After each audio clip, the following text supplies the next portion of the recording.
எப்படி இப்படி ஓப்பன் விட்டுருப்பாங்க?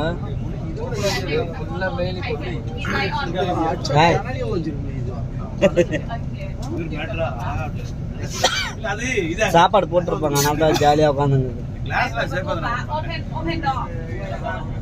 குருசாமி அந்த படுத்து கிடக்காரு, கீக்கு எல்லாம் அந்த படுத்து கிடக்கு.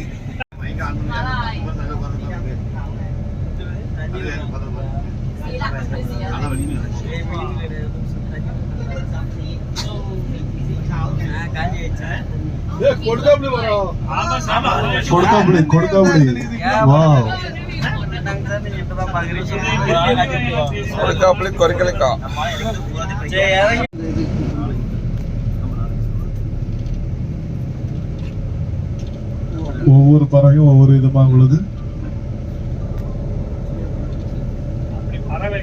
ஒட்டகம், வயசான கொட்டகம். உங்களுடைய வலதுபுறம் பார்க்கவும், வலதுபுறம் பார்க்கவும். அவ்வளவு ஸ்லோவா பார்க்காத. ஒட்டகம் உங்களுடைய இடதுபுறத்தில் டயர்டாய் படுத்த வேண்டிய